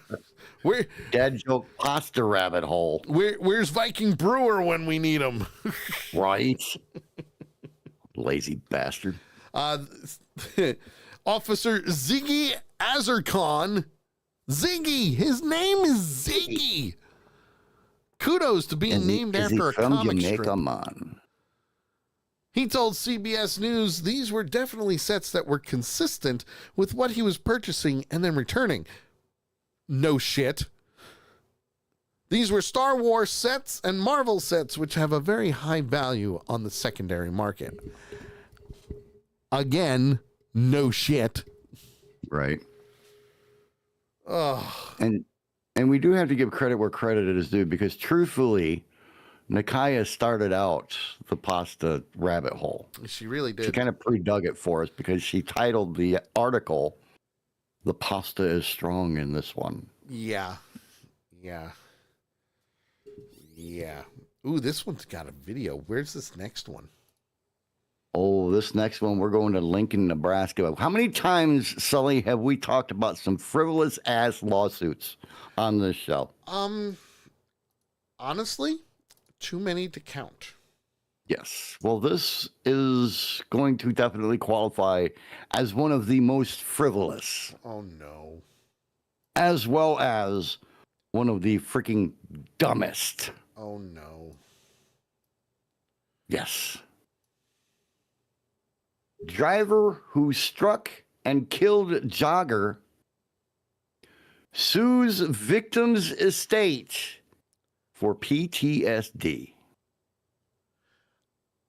I don't think it works that way.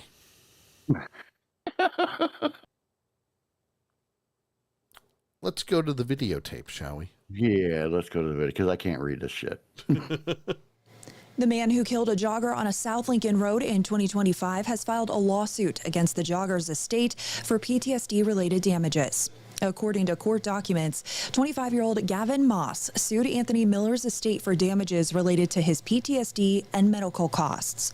Moss is requesting at least $50,000 for the damages, which include physical and emotional injuries, medical expenses, lost income, and other costs. According to Lincoln Police, Miller was running with his wife on South 27th Street near Bernard Road at 4:45 on August 31st, 2025. While driving southbound on South 27th Street, Moss saw Miller's wife, who was wearing reflective gear, and moved to give her some space. That's according to court documents. At the time of the... I'm just going to stop it right there. Let me specify 4:44 a.m. Yeah. 4:44 a.m. She's wearing reflective gear. Clearly he wasn't. How do we know this wasn't a hit? I mean, we know it was a hit. He hit the guy with his car. Different kind of hit. Yeah, but I mean, yeah, like a mob thing. Yeah. Let's go on. Yeah. The incident, Miller was wearing dark clothing without any visible reflective gear in the darkness of the early morning. That's according to police. Court records say that Moss struck Miller and immediately stopped his vehicle to attempt life-saving measures. Miller sustained life-threatening injuries and was transported to the hospital where he later died.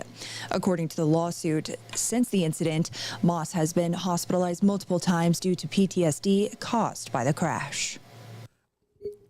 Okay.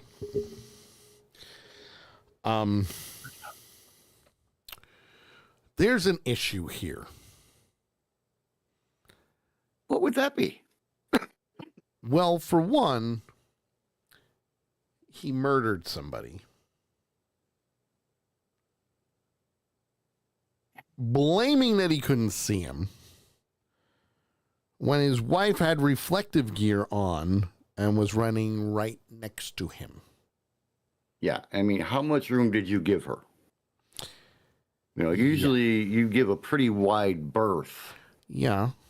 Whether you're passing somebody on a bike or somebody running on the side of the road, you give them, you know, you move into the other lane. Yeah. And pass them and then move back into your lane. So you give them a wide berth. Yes. Obviously, he didn't. And he's got PTSD because of it. Well, I can understand in PTSD. That's a traumatic experience to go through. However, that would be like the guy that stole the Mossberg diamonds suing the Mossberg estate. That's like somebody going after Bill Gates because Windows 7 was horrible. Go with more Windows Vista, but yeah. Also true. Windows Vista was the worst. Your wide berth doesn't apply when you're too busy looking at TikTok while driving. I was about to say, is he getting distracted? What's going on here? There's something we're missing. You were asleep behind the wheel, you sorry sack of shit. Let's go on. 10/11 News is every... Never mind. We're not going to go on because apparently that was the end of the video.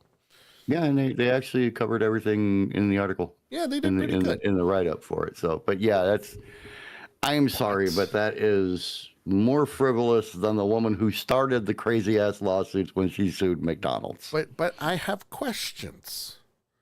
And those questions would be...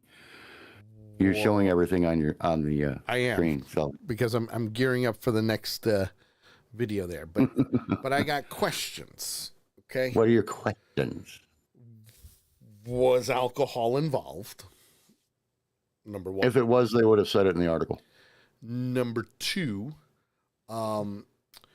was he awake? Did he fall asleep at the wheel? I think that would be something that would be revealed in the article. They fell asleep behind the wheel and hit him or something along those lines. Did the victim's family take him to court? More than likely. I have questions that I need answers to. Well, you're going to have to find those answers on your own time, pal. I don't think I want to. I kind of want them given to me. Like, easily accessible. Acceptable is good, too. But I have questions. Accessible. I have questions. I have questions as to how a judge, notice how I said judge, not lawyer, a judge would even allow this type of thing. Well, I don't think it's gone to court yet. No. It's just, all it says is that it's been filed. Yes. He hasn't gone to court on it yet. So this was screw up published on April 14th, so they might have by now. So his screw up from the previous year, I'm not the victim. Sorry, they're not the victim. I am. That's basically what's happening here. And you know what? The worst part is, here's the worst part. This woman who now lost her husband due to this is going to lose because of it. Right. Makes no sense to me whatsoever. Initiator, maybe he was playing Pokemon Go.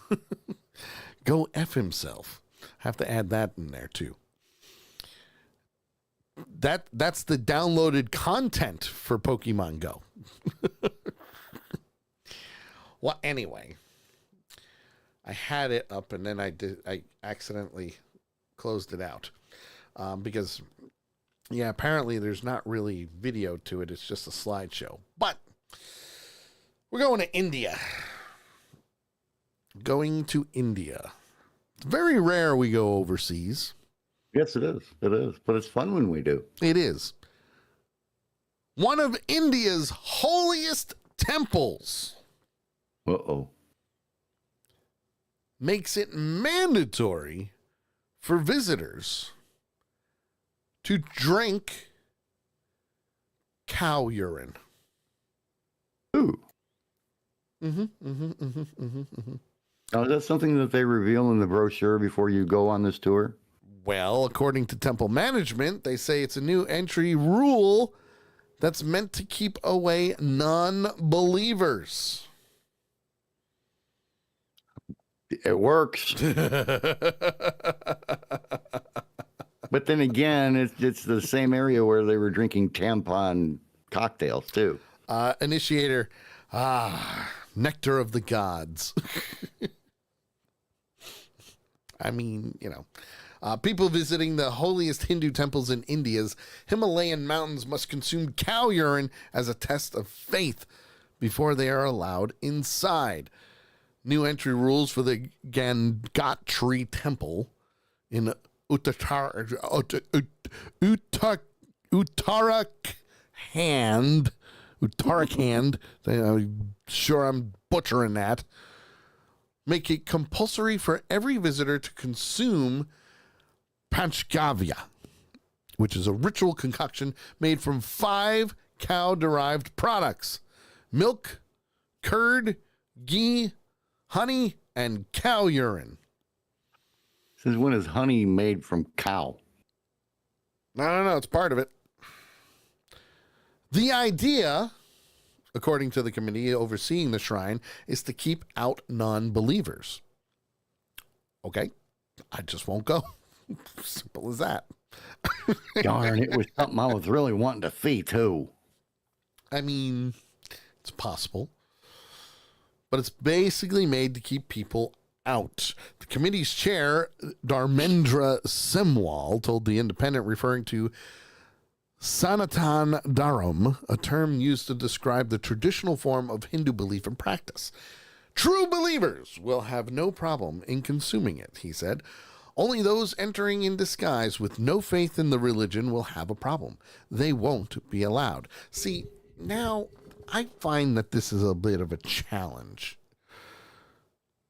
I really do. Now, mind you, I come from a, Irish Catholic family. Catholicism, you know, I grew up with it. However, I will say that knowledge of other religions and terms and never, no, that's bad. Okay, it was never, no, that's bad.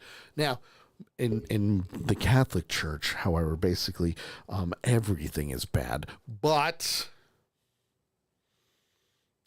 everything but breathing. I digress. Just by doing this podcast, according to the Catholic religion, I'm a sinner. So, with that being said, I think this is a challenge. This is something that needs to be on the new Fear Factor. Not just the new Fear Factor. Jackass. Oh, they'd have too much fun doing it. Exactly my point. And we would die laughing because of it. Probably. Because, let's face it, Jackass, they're the reason that people aren't doing stupid shit these days. And I love Jackass, don't get me wrong. However, I feel that this is a challenge.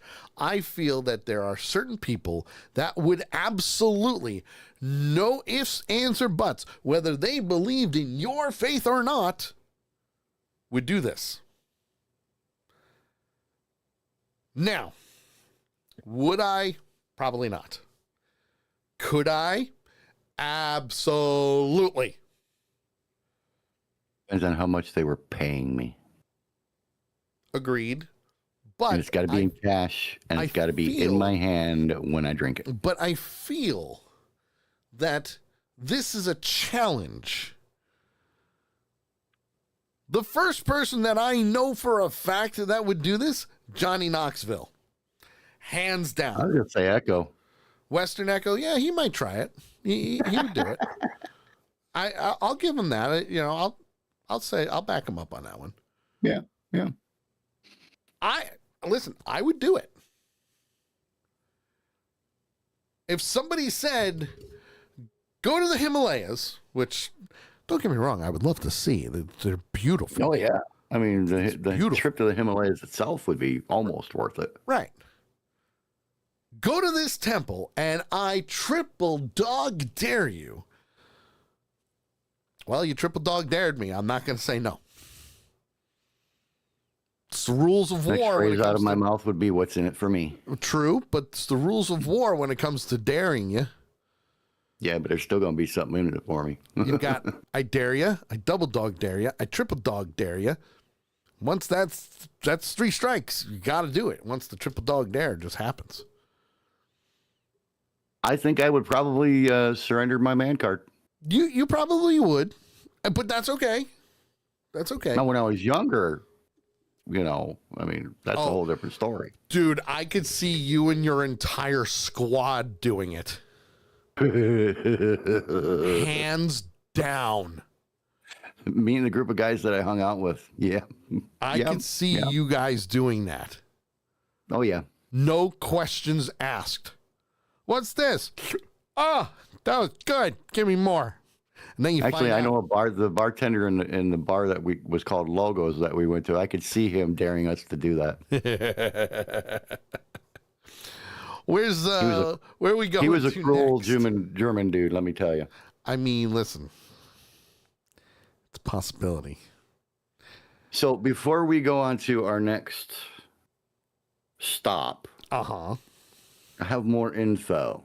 Oh, okay.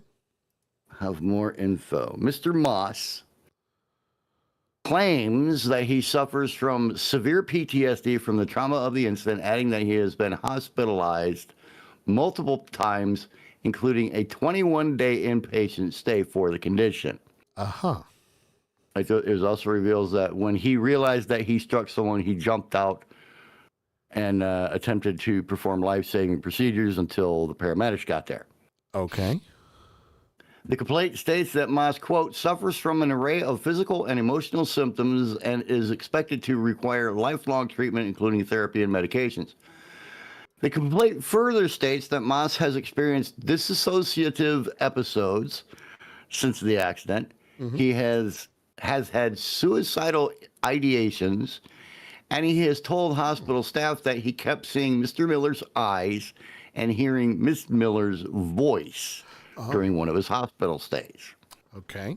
Moss is currently seeking damages for medical expenses, including at least $50,000 for he claims has already been incurred, as well as lost income and diminished earning capacity.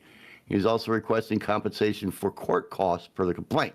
The complaint states that Mass was hopeful, quote unquote, that the issue would be resolved outside of court, but that circumstances outside of his control left no reasonable alternative. Miller, who was 37 at the time of his death, was a nurse practitioner, was survived by a wife and 2 daughters, ages 3 and 18 months. Here's the line that caught my attention the most. No charges or citations were issued at the time of the tragic accident, and police said Moss did not appear to be impaired while driving. Okay. So that answers one of my questions. That's all you're going to get. Was he on That's all the I could phone? find. So if you want more information, that's on you. So now we were in India, right? Yes. Okay, so we're just going to make a short hop, skip, and a jump to Australia.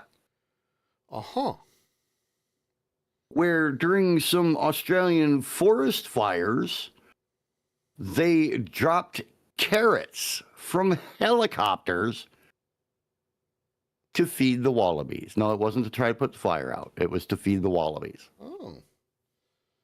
Okay. As animals try to recover from bushfires that have ravaged Australia, wildlife services in New South Wales have taken to the skies to help wallabies. The marsupials' food sources, big word there, and habitats have been burned in the fire, so authorities are airdropping over 2,000 kilograms of carrots and sweet potatoes from helicopters. All right. Elsewhere in the state, communities and rescue centers have helped kangaroos, camels, horses, and alpacas to survive. But they're the lucky ones. Many more animals have died in the fires, and in some cases, the animals have had to be put down because their burns were too serious. And they have a picture of a wallaby eating a carrot. They do. He's cute. Apparently, there's video, but it's not working. He's cute. I keep trying to reset it, and it's not showing. Yeah, but it's adorable. But yeah, that's our short stay in Australia. So where are we headed to next, my friend? Well, first, I want to say save the wallabies. Yes. Save the wallabies because it needs to happen. Oh, yes. Now. Did you make the new button after last night's show? No, not yet. Damn. I would have been a good place to use it. I told you, I went right upstairs afterward. And now that, I'm working from home tomorrow, I can work on it. Initiator says, as an Aussie, I've not heard of this, nor been paying attention to North South Wales. Apparently, it happened in 2020. It happened in 2020. Oh, yeah. January 2020. So in the height of COVID, as an Aussie, I need to ask this. What was it like during COVID for you guys over there? God, it was bad, dude. Because it was horrible here. We read several of the stories of things that happened over in Australia. I know, and I was not a part of it. Yeah. You was preoccupied. I was stuck working. Yeah. But it needed to says happen. The 2020 bushfires were the disaster before COVID. Oh, that's right. Yes. But I still want to know what it was like for COVID over here. He still wants more information. Yeah, I do. I want more. And while he you're said doing that was real bad. This past month, April, not May, because May just started, but apparently Ric Flair was banned from WrestleMania 42. I did not know this. But the reason that he was banned was because he threatened to beat up another WWE star's partner. Huh. Interesting. Partner as in a wrestling partner, or partner as in, like, you know, married to kind of partner? Well, apparently Ric Flair was missing, and that raised some eyebrows when it emerged he was not present for either of the nights, leading many to fear that he may have experienced another health scare following his recent battles with skin cancer. But as it turns out, Ric Flair had simply been banned from attending the event as a direct result of threatening the threatening phone call he made toward Kaiser 12 months ago, which stemmed from comments made during the heated feud between Charlotte Flair and Tiffany Stratton ahead of WrestleMania 41. Speaking on the Ariel Helwani show, the 77-year-old admitted to threatening to beat up Tiffany Stratton's husband. Tiffany, not Timothy. I know. It was weird. I was like, it's not Timothy. It's not Timothy. It's bleh. Tiffany. Beat up Tiffany Stratton's husband last year and acknowledged that his actions crossed a line with the company. Well, I mean, at least he admitted it. But according to this, Flair, of course, was referring to Kaiser, although he made several incorrect statements about him during his rant, such as calling him Stratton's husband, even though they were never married. A 24-year-old kid, despite him being 34 at the time, and the English kid, even though he is German. I didn't get invited to WrestleMania this year. I threatened to beat up Tiffany Stratton's husband last year, and I wasn't allowed to go. Those were direct from Ric Flair himself. So, needless to say, open mouth, insert foot. Yeah. I like the next line. A 24-year-old kid being threatened by a 76-year-old man, and I can't go to WrestleMania. Are you kidding me? That English kid, he's going to go as far in wrestling as a gnat. He'll be a fly on the wall in a year. Yep. But again, that's one of those open mouth, insert foot moments. Yes. That's a good way. He had a lot of those during his career. Yep. Oh, yeah. And don't get me wrong. The limousine riding. Rolex wearing. Oh, God. He went on to say, quote, I called him and said, when I see you, I'm going to beat the shit out of you. He went like a little bitch, told Hunter, and I wasn't allowed to go. I mean, listen. Honestly, I don't blame him. I don't blame him. Oh, man, that's funny. But at the same time, I'm also like, dude, man up. Right. It's Ric Flair. He, step up. Step up to him. Listen, it doesn't matter to me whether you're Ric Flair, Ricky Steamboat, Andre the Giant. Step up. Be a man. Step up. Right. Or as Big Tank says, let's see, what did he say? Where did it go? Where'd it go? Oh, they need to tell the damn asshole to STFU and be a man and not a bitch. Right there with you. Step up. Before you finish, before you close the bit, my friend. Uh-huh. How about a quick bonus article? Sure, go for it. Disney dad banned for life after alleged battery incident with a cast member. Oh, boy. That's not good. One dad won't be experiencing the magic of Disney World ever again. After allegedly yelling and grabbing a staffer, Diego Rodriguez was banned from the theme park for good, according to an arrest affidavit obtained by Oxygen.com. Plus, he was charged with battery and booked into the Orange County Jail in Florida, according to court records. Rodriguez pleaded not guilty. He pled not guilty. He didn't pleaded. He pled not guilty. His attorney did not immediately respond to a request for comment. Diego was charged with battery after an April 2026 event in Disney. On April 21st, a performer dressed as Encanto's Mirabelle noticed a family of 4 following her around the park while shouting her name, according to the affidavit. The family, quote, kept persisting to meet her, unquote. Okay. And wouldn't listen to repeated instructions to wait until she was ready. Soon, the mother started waving an autograph book in her face, and the child ran up to her, interrupting her time with guests. At one point, according to the affidavit, Rodriguez forcibly grabbed the assistant and shook her while asking why his child couldn't meet her.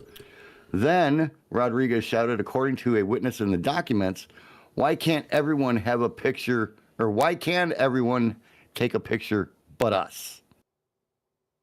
Because she's unable to defend herself in character, she asked a colleague to step in to assist. Shortly after, management escorted the family to the Epcot Center's security office to speak to police. Oh boy. Now, as the assistant told police, she plans to press charges. And as a result, so. Rodriguez is banned from Disney, never to return. See? People. See, folks? Violence gets you nowhere. Yep. People don't know what the magic word patience means anymore, nor do they have it. MICKEYMOUSE kicked you out. Kicked you out. F-U-C-K off. Well, that, my friends, is the end of I Can't Believe I Read That for this week. If you have an article, make sure you send it to us to accidentalpunch@gmail.com or post it in our I Can't Believe I Read That Discord channel, and we'll use it for the show and give credit where credit is due. Speaking of, we're getting toward the end of the show, and it wouldn't be our show unless we did this. You people are idiots. Welcome back, dumbass. Dumbass. Got anything for that, dumbass? Well, April Fool, dumbass. It's time for the Dumbass of the Week. Dumbasses. Dumbass. You dumbasses. 300 million sperm. That's the one that got through. Yes! That's the one that got through. It is now time for the Dumbass of the Week, where we take one stupid person and, well, we bring him to your attention. It's the Dumbass of the Week, the Darwin Award winner, the one who should never, ever think about reproducing ever.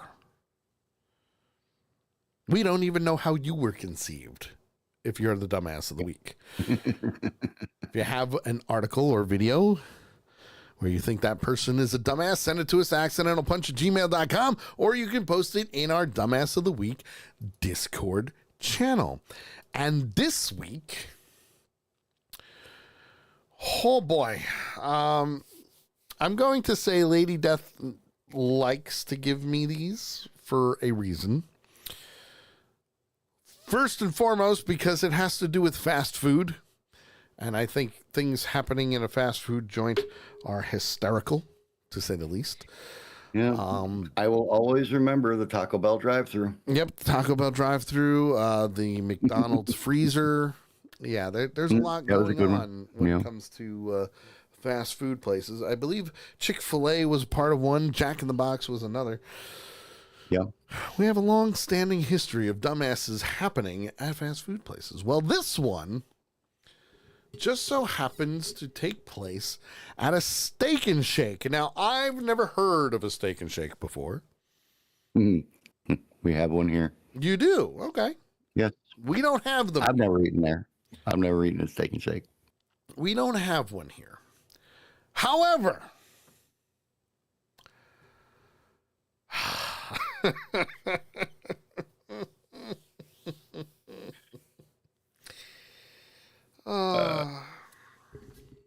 an argument over onion rings at a Steak and Shake drive-thru window ends in gunfire that killed an employee whose family now wants the death penalty.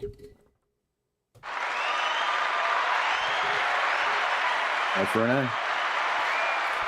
This is the perfect fuck around and find out moment. We're in the negatives now. We are. But you know what? That's okay. Because technically, for a PG-13 show, you can say it at least once. But I do have a strict rule, but I needed to say it that way. Because I mean, that would needed the emphasis of the F-bomb there. Yeah. Well, a Missouri woman has been charged with first-degree murder after she allegedly killed a Steak and Shake employee following an argument over her order that involved onion rings. Jada Bell, 20, was arrested by the St. Louis County Police Department on Monday in connection with the fatal shooting of 32-year-old Shauncia Meekins. According to the press release from the police, Meekins was working the drive-thru window at a Steak and Shake restaurant in Spanish Lake, Missouri on the night of April 8th. Bell placed an order but soon engaged in a dispute with restaurant staff about what she received. Meekins' family told CBS affiliate KMOV that the argument was about onion rings. Onion rings, folks. Onion rings. Lady Death says they're okay. An initiator says I should get some onion rings. Hey, listen, onion rings, depending on where they are, is delicious. Well, getting them is not a problem. It's being the worker that had to get them. Yeah. Well, Bell threw drinks at Meekins, and she responded by throwing a drink back. I applaud her for that. However, Bell then allegedly produced a handgun and fired several rounds at Meekins, hitting both Meekins and another unnamed Steak and Shake employee. The second victim was taken to the hospital for a gunshot wound to his hand. Oh, that... Ouch. Now, don't get me wrong. Murder, bad. But could you imagine getting shot in the hand? Oh. Was it hopefully through and through? His writing hand. Which one? I said, hopefully it wasn't his writing hand. Right, that would make things even worse. Oh, my Lord. It would be like, whoa, no bueno. No bueno. According to the St. Louis County Police, the entire incident was captured on surveillance video. Bell was seen driving a white SUV in the video. Police said her phone was tracked to the Steak and Shake location during the time of the fatal shooting. GPS, man. Gets you every time. She's being held at St. Louis County Jail on a $1 million cash-only bond. She had a court date on April 28th, and Meekins' family found out about the arrest from KMOV on Monday while attending a vigil for Meekins at the Steak and Shake where she was killed. Her cousin, Anthony Wilhite, told KMOV that the family supported pursuing the death penalty for Bell, but not for revenge. No. But to set an example, because we, quote, need to stop this type of senseless violence out there.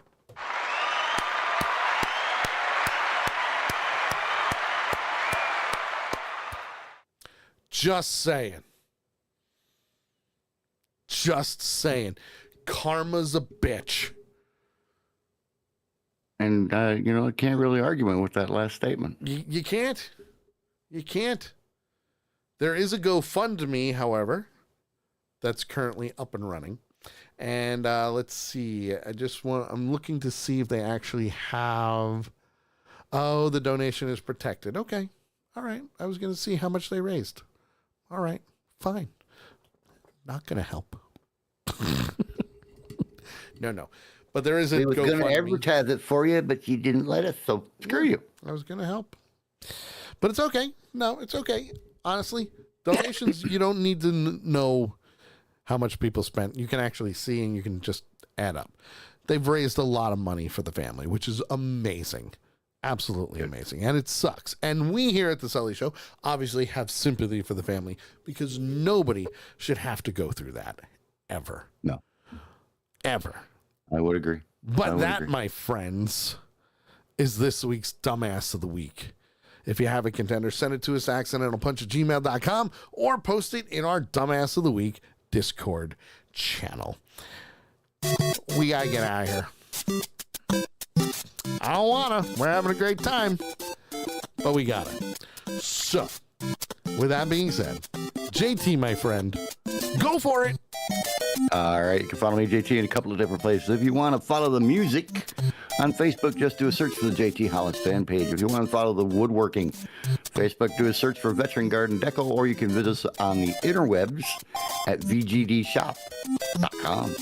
That's right. You can also follow me pretty much everywhere you can think of on Facebook at The Sully Show and Accidental Punch, YouTube at Accidental Punch, TikTok, The Sully Show.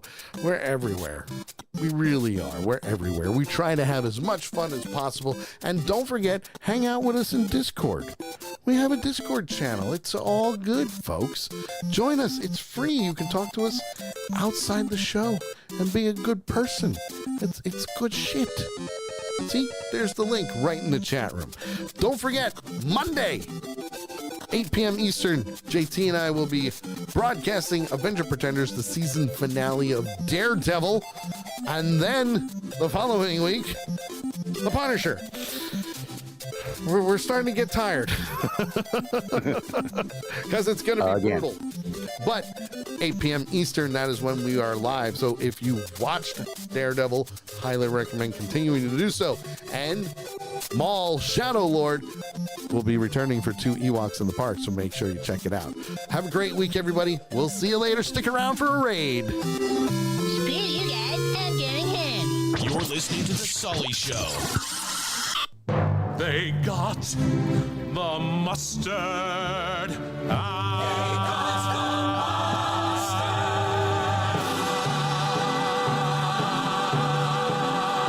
Screw you.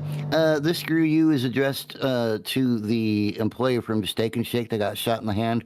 It was later heard to him say that, my friends have always told me to switch hands. It feels like a stranger's doing it. Guess we'll find out.